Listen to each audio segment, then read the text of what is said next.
Welcome to another episode of Pin Drop Discussions. Today's topic is, can I trust the Lord and can the Lord trust me? And today I am wearing a shirt by Remy Faye clothing line. My good friend Remy, check out his music and also check out the clothing line coming soon. And I will have more information on that. If you're interested, again, hit me up and I'll let you know. Oh, and also I don't have the shirt right now, but I will. Check out Meraki clothing line by Chris Truesdale. Also another good friend. And if you guys have shirts or anything or clothes that just hit me up so I can know what to do. Well, so I can wear some clothes, because I like supporting my brothers and sisters out here. And so can I trust God and can God trust me? So this is a topic that I wasn't going to share because I was just talking to God about it, and I felt like it was kind of private. But he said, what is private if it helps someone else? And I kind of got this question last night from my baby sister, and I call her my baby sister because she's 20 and I'm 25. So she's not really like a baby, but I just get really protective around like 19-year-olds, 18, because I remember that phase. I remember that age, man. But yeah, so can I trust God and can God trust me? The reason why today's topic is this is because yesterday when I went to sleep, I had a dream. And it was about me seeing some people from high school, and I had this picture on my Instagram, and it was like my Avi, and it was a picture of my wife and I, and it's not currently up there, but it was like my Avi, and so when I walked by one guy, he was just like, "Oh no, you good? Don't worry about it. Hit me up," And I walked by another guy, and he was like, "Oh, so are you, still like trying to get with her or not?" And I was like,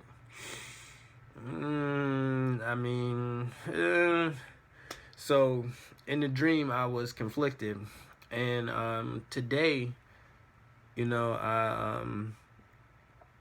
I sent a text message. And the ones before, like the read wasn't on before, and so the read was on.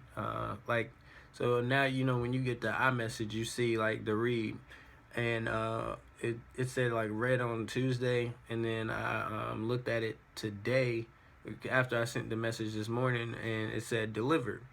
So natural questions pop up in your head. And I started comparing, and I was like, you know what, it's all good. I ain't even gonna worry about it. And I kept going with my day. And I heard God say, go to school because they have your check.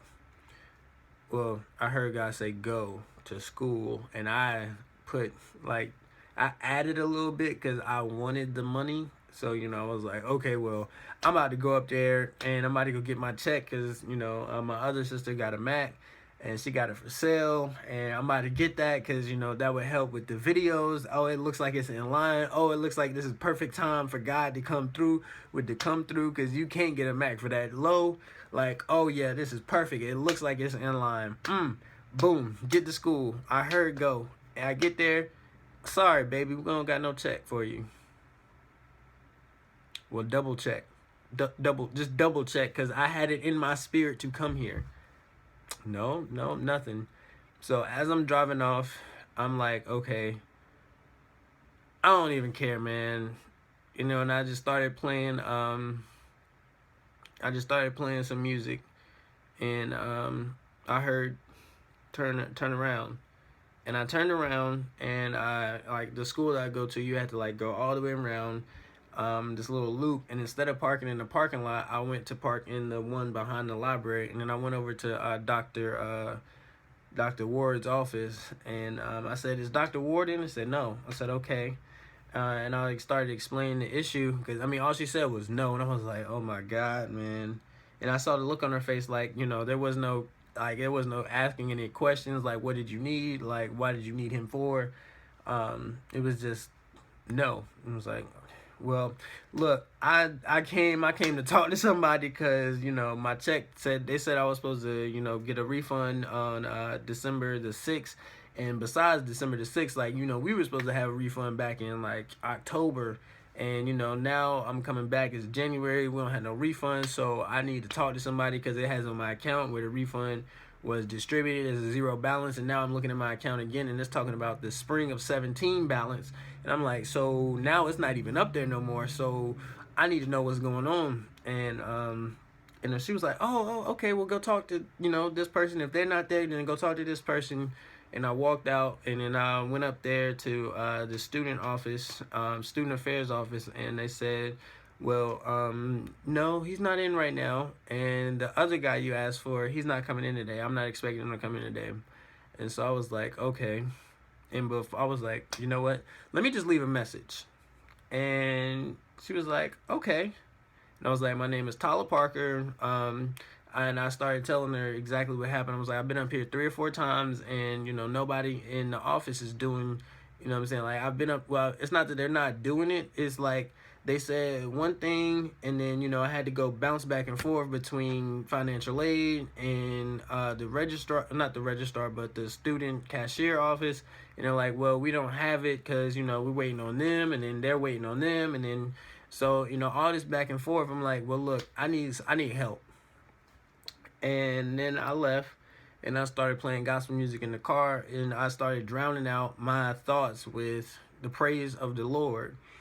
And, when I got home, my mom was like, oh, come ride with me, blah, blah, blah, get your mind off of it. But I was already agitated, and then me and my mom kind of got in a little disagreement, because I don't do well with words like addiction. I don't do well with words like words that put somebody in a box, because I don't believe that box actually exists until you start using words like addiction. Like, I don't believe people actually have addictions, because the word gives it a purpose. You know what I'm saying? It's like the alcohol is like just drinking or smoking or watching porn or doing sin. Like, that's what it is. It's sin. That it's already in a box. Like, you don't have to call it anything else, because you're not necessarily addicted to it until you think you're addicted to it, So, because God can heal you from it like that. And that's what I was asking him. I was like, well, how quickly can you be healed from it? And it's like, it takes literally seconds, like just literally crying on the Lord, and he will deliver you. So I'm like, there's no such thing as addiction. It's just mental. Like, you know what I'm saying? Because when you smoke one time, all it takes is one time to break it, to like really be done with it. And I know, because I used to smoke. I used to drink a lot, like not a lot, but like not enough to put me in an Alcoholics Anonymous program. But I used to drink enough to where it could have become a habit. I used to smoke enough to where it could have become a habit. I watched porn like 5 times a day. You know what I'm saying? So that was a habit. And then that stopped like that. But it took a mental willpower to get over it, to say, no, I don't have that addiction, because I never shared that with anybody. So it wasn't like I was battling incoming thoughts. I was just battling internal thoughts. So that's why I don't deal with the labels. And so, I was kind of taking my aggression from not getting the check to add it on top of my aggression against that terminology. And then I took it out on my mom, and I was like, you know what, it's cool, I apologize, because it's not all directed at you. And yeah, so anyway, to continue, the reason why it is, can I trust God?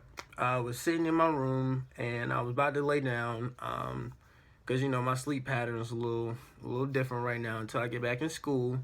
And I was like, Well, he was like, do you trust me? I was like, I mean, yeah, I do. Honestly, I do trust you because I want to trust you. The reason I even went up to school was because I trusted you. You know, I trusted you, and I do still trust you regardless of what happens, regardless of the no result today. Like, I do trust you because I want to. I understand that I can't live my life not trusting you. And he said, well, do you want to trust me? And I was like, yeah, I do. Because it used to be different. Like before, I say before either this week, last week, it's been a really tough time with the surrendering process. Because wanting to trust God is different than just trusting Him because you have a need. You know, like so it's kind of like being the son of a rich man or being the daughter of a rich man, a very, very, very rich man. And then they decide, you know, okay, now it's time for you to leave the house and I'm cutting off your inheritance, but I will still help you when you need it. Like it, but it has to be an absolute need because you've been abusing it. And I want to teach you how to live. Like I want to teach you how to. I'm a fisherman and I'm teaching you how to fish. So it's kind of the same principle as, do you trust me? Because there's gonna come a time when, say, the example that I have, is not necessarily an example because it's real, is the hearing who my wife was or is. And you see the language that I say also affects my belief because I said was, and that is past tense, like it could be somebody else. You see them? So who my wife is.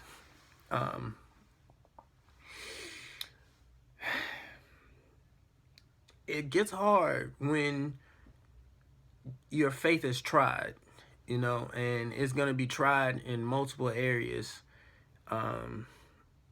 It gets really hard. Like, so you're walking this path. Do you want to trust me? Like, I understand you have a need to trust me because you have no other options. Like, when there's nothing else left, like, sometimes you have to get to that point to see, okay, yeah, I need you. Now it's like, now God is like, okay, well, understand why you need me. So after you understand why you need me, now you're officially at the crossroad. Now it's, do you want to?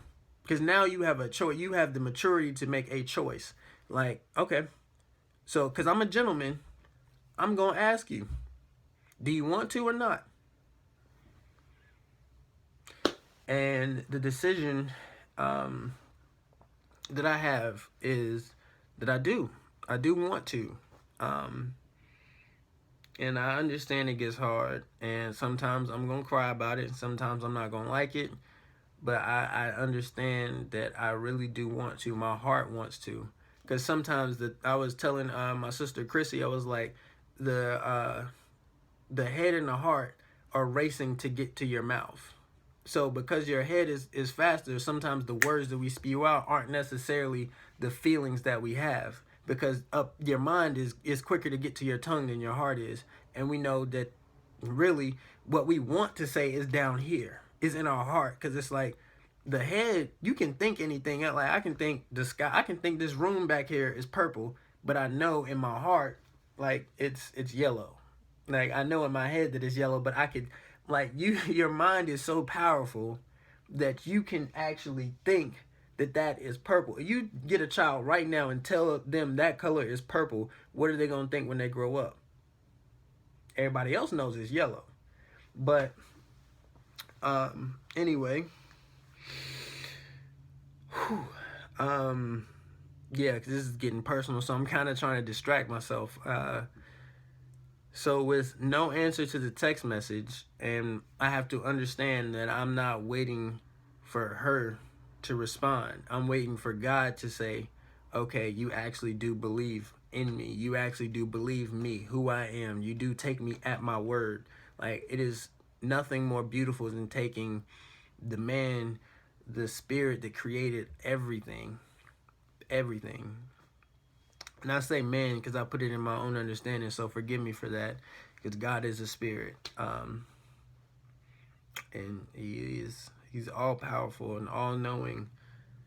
That do I trust him enough to lay down my life, my pride, my everything that I am, just for him? And I say, yeah, I am. And I hope you make the same decision. And it is not going to be easy, because you're shedding the ideas of the world. You're shedding your natural flesh. That's why we call it a circumcision, is because that is the cutting of flesh. So the flesh is the natural. So you're cutting the natural to get to the spiritual. And if you don't think everything has a natural and spiritual effect, and you are at the beginning of your learning, because it does.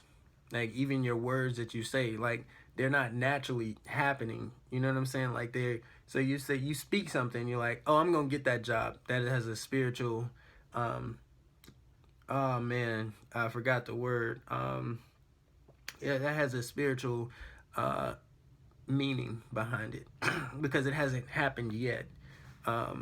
Just things every day that we don't naturally think about, because it's like we've been programmed not to think about it. And because it's like, well, you can't see it happening, so you need to just trust what you can see. Seeing is believing. And that is not the case, because, I mean, the things that you see, like, you see people smile in your face all day, but you know what it is. So, back to it.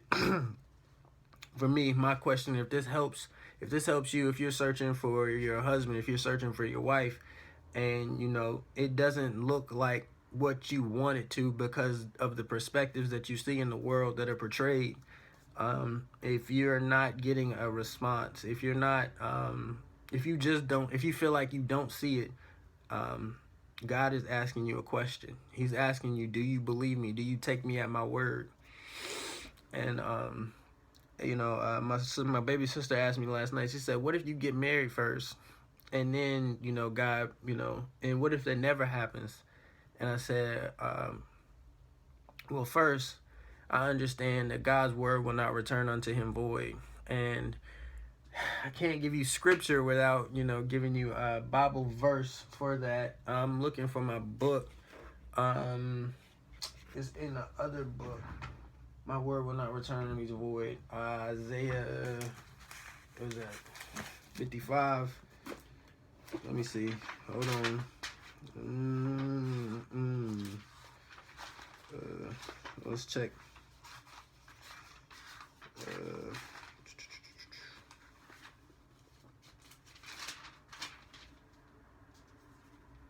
Yeah. Do I have my other phone? I do. I'll keep talking while I look for it. And with that being said, wait. Oh, 55, Isaiah 55:11. So shall my word be that goeth forth out of my mouth. It shall not return unto me void, but it shall accomplish that which I please, and it shall prosper in the in the thing whereto I sent it. And so what that means is that God's word will not return unto him void. He spoke and said, let there be light, and there was light. He spoke and said, let us make man in our image, and so he did. So the things that you hear in your spirit that God is speaking over your life, they're going to happen regardless of how they look. He specializes in the impossible. And the movie I was watching the other day, Interstellar, said, it's not possible. It's not possible. The thing was spinning around. It was like blown out of proportion. And it was like, you can't do this. And he said, it's not possible. It's necessary. And a lot of times, you know, our language has to change before we can actually see that the impossible is necessary. Like, you don't just perform a miracle just to perform a miracle, just to say that you can do it, because that puts your pride, like, oh, look, I can do it. Like, look what I can do. That's not what it's for. It's a greater necessity. And Even seeing miracles, some people still didn't believe. So seeing all the time is not healthy. It's not believing. You have to literally close your eyes and feel with your heart. You have to see with your heart. You have to hear with your heart. And that goes back into the other episode I was talking about, that the just like the natural body has 5 senses, the spiritual body also has those senses as well. So yeah, I don't know if that helped anybody. I hope and pray that it did. And yeah, just to let you inside on the spiritual walk, man. It gets real. It gets real. But it is definitely a beautiful thing when you can hear from God and God asks you a question and you know what he's talking about. It gets you to a point where you're not just introducing him to people in the room anymore, but it's like you're walking with him. You know him closely. You know him personally. It's a beautiful thing. It's a very, very, very prosperous thing to know the Holy King. It's unparalleled. It is unparalleled, and people are going to assume that you're spoiled because they don't understand why you don't worry about this and that and the third, and it's because he takes care of it all. So be spoiled, be a spoiled child of the Most High, Yahweh, Jehovah Jireh, Jehovah Nisi. I use his name so that way people don't get confused about what I'm talking about. I love the Lord. I love his son, Jesus, Yeshua, Emmanuel, the way, the truth, and the life, the bread of life. Anyway, yeah, so that is my video for today. I pray that you get something out of it, and I pray that you share it with your family and with your friends, because the more people that you share with, and the more people that you multiply it with, then the easier your walk will become. One, because they are the circle that is around you. So if everybody is talking in spirit and doing things in spirit and removing mountains and removing chains, and it just makes your world a whole lot safer, a whole lot more loving, a whole lot more kind. You see the fruits of the spirit, and yeah, it's long suffering is one of the fruits. But what is it if you don't even know? Yes, you don't even realize that you're suffering because you have patience. So with that being said, I love you, and take it easy till the next time. Pin drop discussions. All right, bye bye.